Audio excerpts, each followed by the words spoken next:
Well, as I said earlier, it is indeed a great privilege for me to be here today and to be able to share in this very momentous occasion for your bowling club here on their 50th anniversary.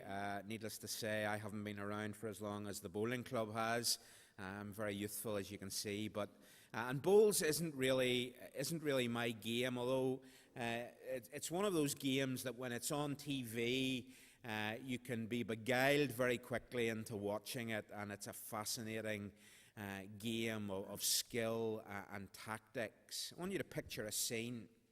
Might be in a game that you as a club play. I don't know who your great rivals are. Every club in every sport always has a great rival, doesn't it? And I don't want you maybe to confess that here in case some of them are here, but there's always a rival that you want to beat more than any other team. But picture the scene, a game against your bitterest rivals. It comes down to the last end of the last rink, and the last two bowlers. There's a head of bowls there, and they're widespread, and the two skips come and they deliver their last bowl, and the scores are level, and everything rests on who is going to get this winning shot. And when everybody goes to look at the head, the two last bowls are almost equidistant from the jack. It's really hard to determine by the naked eye who is lying shot. And everybody stands around and scratches their heads and hopes. Some think one has the shot, some think another has the shot, and there's only one way, of course, to resolve it, and that is for someone to step in. And I know this isn't technically the thing that you would use, but it's as close as I could get in my garage this morning.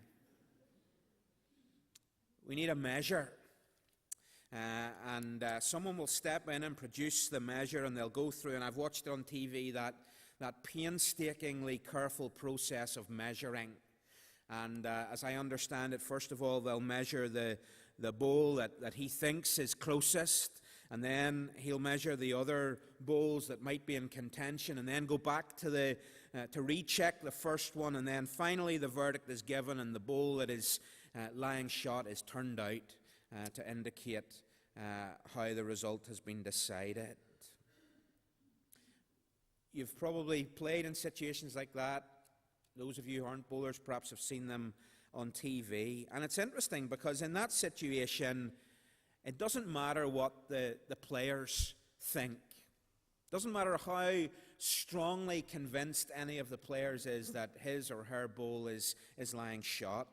It doesn't matter what the spectators, if there are any standing around, reckon. They can all have their opinions, and sports fans always do. Doesn't matter even what the commentators on TV reckon if it's a game on television. Even with all of their technology now that can help them with that kind of situation. In the end, it all comes down to the one with the measure, the referee, if you like.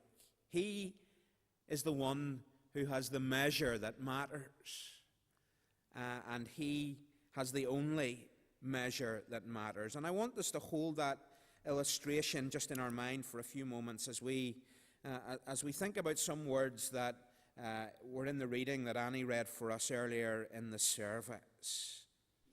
Because the theme of what I want to say is the measure that matters. In Romans chapter 3, we have the culmination of the opening section of that letter that Paul wrote to the Christians in the church in the city of Rome. And actually, here in this chapter, we have the pivotal point of the whole letter in many ways, because it marks a transition point in what Paul is writing from bad news to good news. Paul has spent the first 2.5 chapters of the letter in outlining the problem that is faced by mankind. And it's a problem called sin. Not a popular word in the world of the 21st century, but a word that we cannot actually get away from if we're to take the Bible seriously. And the central theme of Paul's argument in those opening chapters of Romans is that no one is blameless before God. No one, if you like, is immune from sin and its effects. He starts off by talking about the guilt and sin of mankind in general in Romans chapter 1. And then, before his readers, whether they were Christians or whether they were from a Jewish background, before they could feel too smug, Paul narrows in right on them, and he tells them that they have a problem with this thing called sin as well. It's not just those awful people out there. They have a problem too. And it's summed up in that well-known verse in Romans 3 and verse 23 that says, all have sinned and fall short of the glory of God. And included in that all is every single one of us here this morning, from the youngest right up to the oldest, the preacher included. All of us here have this problem with sin, which blights our life from the moment that we are conceived to the moment when the last breath leaves our body. What is sin? Sin is basically rebellion against God. Now, I'm going to resist the obvious illustration of the bias of the bowl, but it's a very good illustration of that natural inbuilt bias that each one of us has towards rebellion against God, deciding that we want to live our lives on our terms and in our way. It's kind of the Frank Sinatra approach to life. You know his great song, I Did It My Way? That is actually, I'm sure Frank didn't intend it to be a theological treatise on sin, but it's a very good one. Because sin is basically that inclination within each one of us to go our own way and to do it our way, as opposed to the way that God has prescribed for us. Sin is about placing me at the very center of my life rather than allowing God to occupy his rightful place there. Sin is about I, me first. And you can see how sin shows itself in a million ways in our own lives and in the life of our world today. And the problem is that sin erects this massive barrier between us and God. And this state of affairs will, if it is left unresolved, prove an eternal problem for us. We will be eternally separated from the God who made us to live in his eternal presence. That's the tragedy of sin, its consequence. It cuts us off from the place where we were created to be, which is in fellowship with God, now and for all eternity. Now, that's a message that may sound very harsh in your ears this morning. It does sound harsh to many. Because there are many who will say, understandably, well, I'm not really such a bad person. You're talking all about sin here, but, I'm not a bad person, really. I do my best. Try to help other people whenever I can. I'm pretty regular in going to church. Try to be kind and generous and neighbourly in my outlook. You can ask anyone else who knows me what I'm like. They'll tell you. But to come back to our illustration, we need to ask the question, whose is the measure that matters in this regard? Whose verdict on our life is the verdict that counts?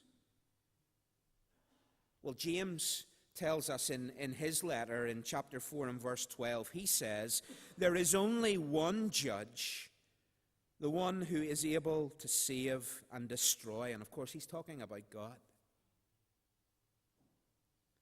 So you see, when the final bowl of the final end of our life, if you like, is delivered, there will be only one measure that really matters.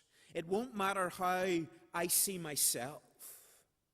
It won't matter how others see me or see you, our family, our friends, even our enemies. It won't matter how your minister sees you and how he sums up your life even as he stands at your funeral service. It is God and God alone who will apply the final measure to my life and to your life. And that represents a massive problem for me and for you. Because if anyone else was judging our lives, we might get away with it. If it were up to ourselves or our friends, we might be okay, because we tend to apply a lower standard than the one that God applies. Back to that verse in Romans 3:23. All have sinned and fall short. What is the standard against which God measures our life? It's not the law of the land. It's not the standard set by the Presbyterian Church in Ireland. It's not even the rules of the bowling club. All have sinned, Paul writes, and fall short of the glory of God. The glory of God is the manifestation of God's power, His majesty, His perfection. The God that we sang about in that opening hymn, who is beyond our praising or our describing or our understanding. It is His perfection, His holiness, His absolute burning purity and sinlessness that is the standard against which our life is measured. That's the measure that matters. And that's the standard that will be held against each of our lives when we face Him in judgment. There's no difference, Paul says, because even the best and the greatest and the kindest among us still fall short of that standard. Does it still sound too harsh to you? Does it still trouble you to know that you're in the same boat as perhaps someone who has committed murder, or people who cheat or steal or abuse? Let me illustrate it again from the world of sport. You'll know the expression, a miss is as good as a mile. And sport, we're always told nowadays, is about fine margins. I can think of a couple of significant rugby matches in recent years, and it's been great viewing, hasn't it, when it's come right down to the final kick of the game.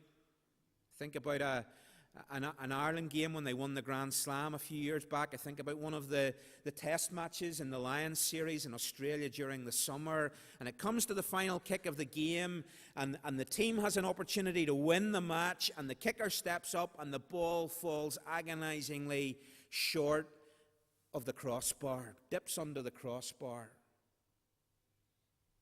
and his team failed to win the match. Now, does it matter whether the ball dipped just under the crossbar or whether he slipped as he ran up to kick it and it dribbled 2 yards off the kicking tee? It really doesn't matter. It's the same outcome. If your sport is football, does it matter if your shot hits the post or hits the corner flag? No, it doesn't. It's no goal. In darts, if that's your game, I refuse to call it a sport, does it matter if your dart bends the wire of the double that you're throwing at or misses the board completely? No, it doesn't. You see the point. The putt that hangs on the edge of the hole is no different from the one that, like mine, go right off the green.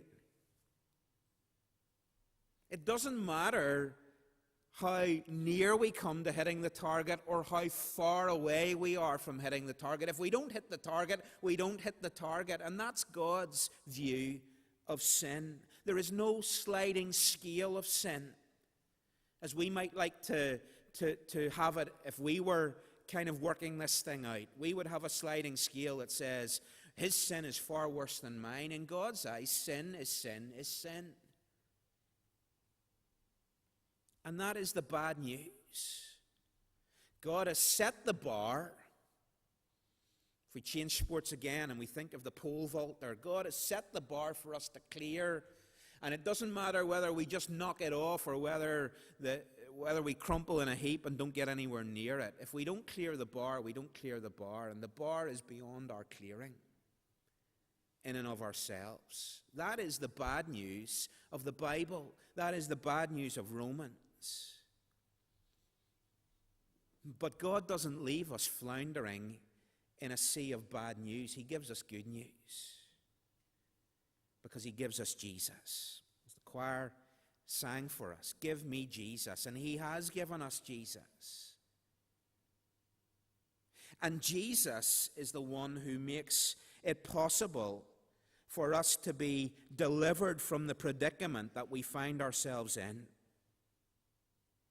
Just as Jesus is the one against whom our lives are measured, he is the standard against we're measured, so also he is the means for us to be delivered from this awful quandary of sin. And God did that by making the greatest substitution in the history of the world. If you're a sports fan, you will know that there are certain sports where the coach or the manager is able to make a substitution at a significant point in the game. If the game's going against his team, he will put on a substitute who he hopes will be pivotal in turning the situation around. I'm a supporter of Liverpool Football Club. Don't hate me for that. Sympathise with me. And back in the glory days, when I first started supporting Liverpool, they had a player called David Fairclough, and his nickname was Super Sub. Because inevitably, he started the game on the bench, and inevitably the manager would bring him on, and always, or more often than not, he seemed to turn the game around by doing something, by scoring or setting up a goal. Well, without wishing to be irreverent about it, Jesus is the ultimate super sub. Because his introduction onto the field of play of this world was the game changer. Jesus came in that role as a substitute. And what is a substitute? A substitute is one who takes the place of another. Jesus came and he took my place. And he took your place. This is God's answer to our predicament of sin. Where we couldn't find an answer in and of ourselves, he provided us with the answer in his own Son Jesus at great cost. He gave his one and only Son. And when Jesus died on that cross, it was the ultimate act of substitution, because on himself, the sinless Lamb of God took all of my sin and all of your sin. He took it on himself. He took the penalty and the curse and the condemnation of God on himself. And the amazing thing is that when we hand our life over to Jesus, and when we say, Jesus, thank you for what you've done for me, when God looks at my life now and when he runs his measure over my life, actually what he sees is Jesus. He doesn't see anymore my shabby sinfulness. He doesn't see anymore those things that I do that I'm ashamed of. He sees Jesus. He sees Jesus' sinless perfection transferred over to me and my life. And when I stand on that day before God, as every single one of us will, and when God asks me to account for my life and everything that I've done, so that he can pass his verdict on me, the point is now I can just say, give me Jesus. Don't look at what I've done, Heavenly Father. Look at what Jesus did for me. And that's the message of Romans, that God will look at what Jesus did for me, and it's enough. It's enough to allow me to go and spend eternity with the God who wants me there with him because he made me. Folks, very simply, I want to ask you today where you are in relation to all of this. Let's set aside for one moment our Presbyterian, Protestant respectability that bedevils all of us, because it will never be enough to save us. And let's get right down to basics and say, what are you relying on? What will you rely on that day when the measure is applied to your life? If it is simply relying on yourself, your goodness, your citizenship, the fact that you've loved your family well, that you've done your job well, all good things, please do not mishear me, all good things, but not ultimately enough to satisfy the standard that God has set. Only Jesus can. There is no difference. All have sinned and fall short of the glory of God. But we can be justified, made right, freely by his grace